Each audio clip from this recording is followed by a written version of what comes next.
This is something a little bit different for the channel. We're going to go back to some professional wrestling news breakdowns and some interesting stories that I feel like not a lot of fans may know. This is definitely one that I didn't come to know until recent years, and it's something that's very important given the recent Brock Lesnar news after Vince McMahon retired from WWE. I think that this is about the perfect time to talk about his potential or supposed return to the WWE in 2005.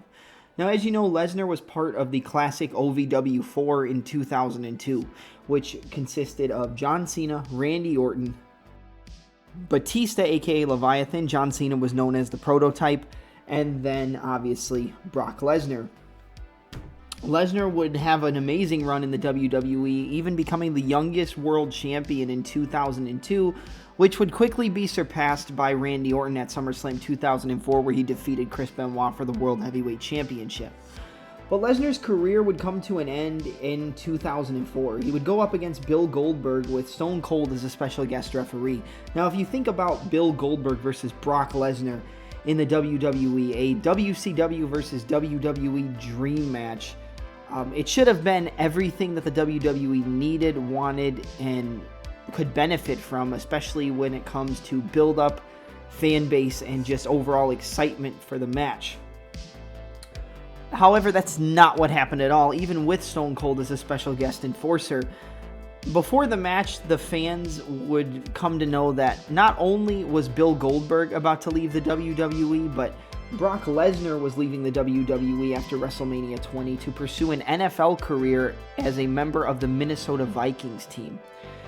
So during the match, the fans were heckling Brock Lesnar and Bill Goldberg. There was a ton of lockups and disengagements, and the match just fell extremely flat, and it fell right on its ass, and it's not what any of the fans would have wanted, and it's probably one of the biggest disappointments in terms of a WrestleMania main event caliber match and the potential that it could have had. It just completely shit the bed on all levels. And Brock Lesnar would go on to lose this match to Bill Goldberg after suffering a spear and a jackhammer and Stone Cold counting the 1, 2, 3. Stone Cold would go on to stun Bill Goldberg, and then Brock Lesnar would get up and flip off the crowd, much to their dismay, and then also get Stone Cold stunnered basically into retirement. But what a lot of fans don't know is that Brock Lesnar was actually pegged to return to the WWE in 2005 following a failed NFL run. Brock Lesnar, as we said, was going to be a member of the Minnesota Vikings team and was expected to be drafted in the 2004 NFL Draft. Some of Brock Lesnar's combine numbers for the NFL at the time were as follows. His 40-yard dash time was 4.7 seconds, vertical jump was 35 inches, his standing long jump was 10 feet, and his bench press record was 225 pounds for 30 reps. That is extremely impressive for a man the size and stature of Brock Lesnar. And although he was an athletic freak, so to speak, he did compete in a few preseason games and, had some highlights you can check out on YouTube and I'm sure on ESPN somewhere. But he was eventually let go from his NFL contract right before the 2004 NFL Draft, and his career as a football superstar was cut short before it could even get started. On July 8th, 2005, an article was published on WWE.com titled "Brock Lesnar Arrives at WWE Headquarters." Now, a reiteration of this article was done by Ryan Clark from WrestlingInc.com on the same date, and it would go on to say the following, as per WWE.com.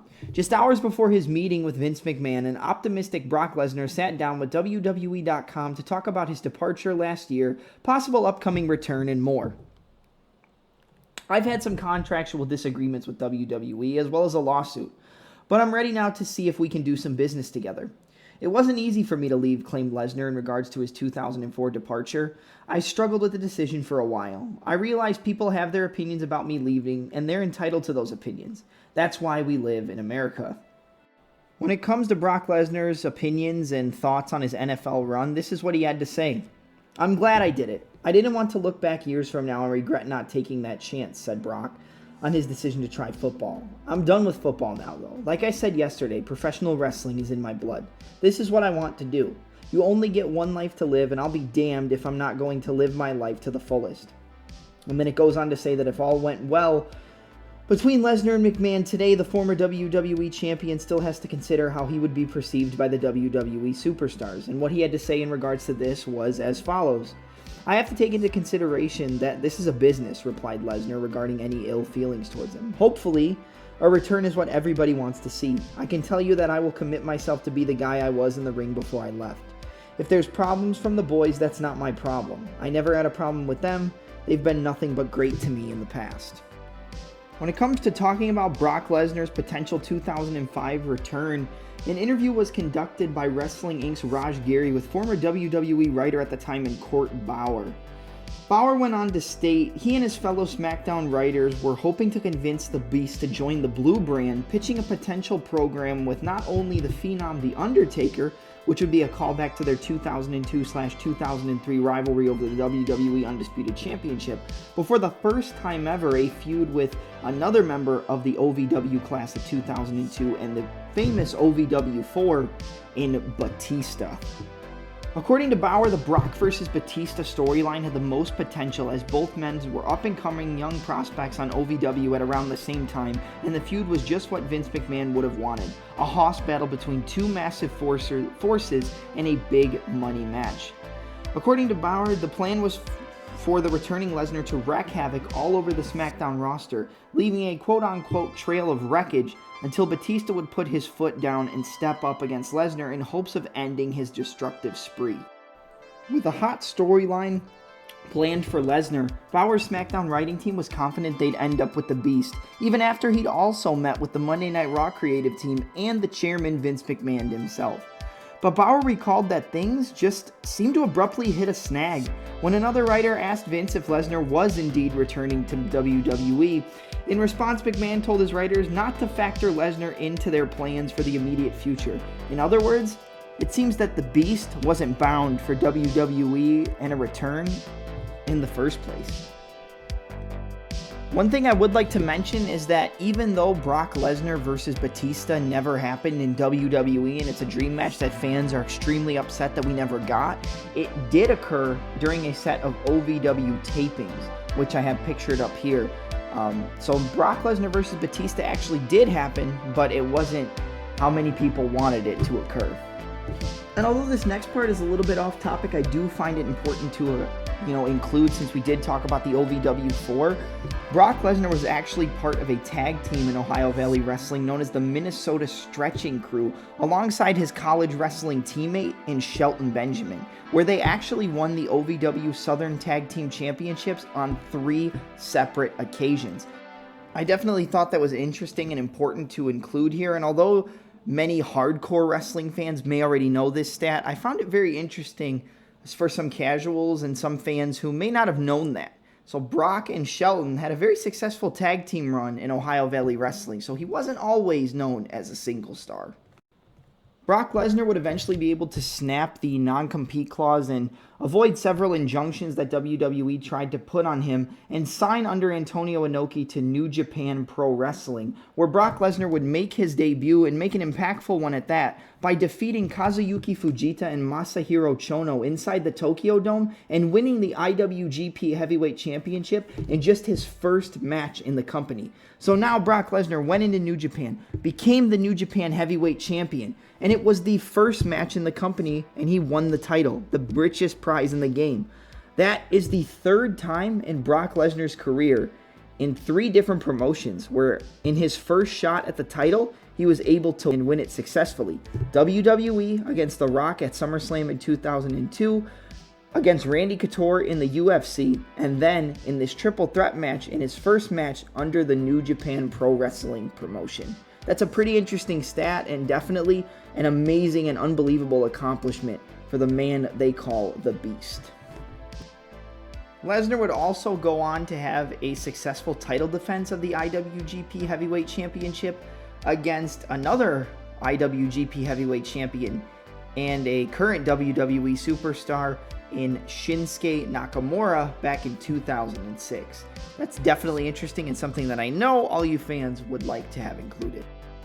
Another interesting stat is that Brock Lesnar is the only individual to ever be included in an NFL, WWE, UFC, and New Japan Pro Wrestling video game. The New Japan game was titled Wrestle Kingdom 2, and it was released in May 2007 for the PlayStation 2.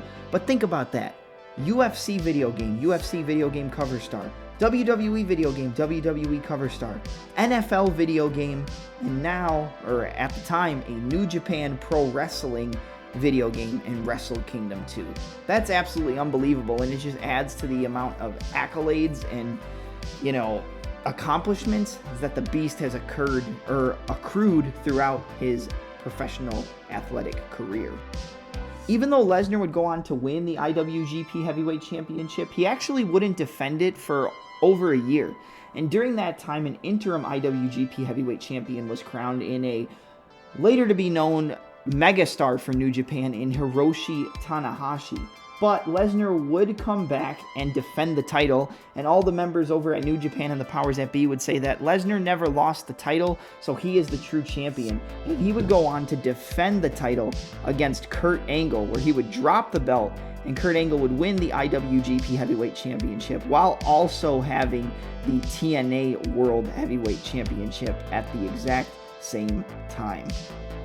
Following the loss to the Olympic gold medalist, Brock Lesnar would never wrestle under the New Japan Pro Wrestling banner again, and we wouldn't actually see him return to a professional wrestling ring until his WWE return in 2012, where he reignited his feud with John Cena. But after he left New Japan Pro Wrestling, he would venture into mixed martial arts and obviously into the UFC, where we would learn that he would become the UFC Heavyweight Champion after defeating Randy Couture in his first crack at the UFC title. He also had a great win over Heath Herring in his UFC debut. I forgot to mention this, and I really can't believe it, and if I did mention it and I'm just having a complete brain fart, then go ahead and correct me, but Brock Lesnar actually mocked the results of the WWE lawsuit trying to prevent him from competing with the non-compete clause by renaming the F5 The Verdict to reflect the case and the battle with Vince McMahon. So I thought that was interesting, and if I did mention it, then I'm sorry, but I do not believe that I did. And that's going to wrap up this video on Brock Lesnar's supposed almost come to fruition 2005 WWE return. I hope you guys enjoyed this. I definitely enjoyed making the video for you, and it was definitely interesting to go back and look upon some of these, what-if scenarios. I will make another video soon on a what-if Sting debuted for the WWE in 2005. There was a chance he would have debuted in 2002 as well. But, yeah, imagine a WrestleMania 21 main event between Brock Lesnar and Batista without the World Heavyweight title. It didn't even need it. But, yeah, I hope you guys enjoyed the video. I hope you guys enjoyed my breakdown of this interesting tidbit in Brock Lesnar's career. And, yeah, don't forget to like, comment, and subscribe. Drop a shooting star press on the like button. And an F5 or a verdict if you're feeling froggy on the subscribe button. I'm Double M, and I'm out.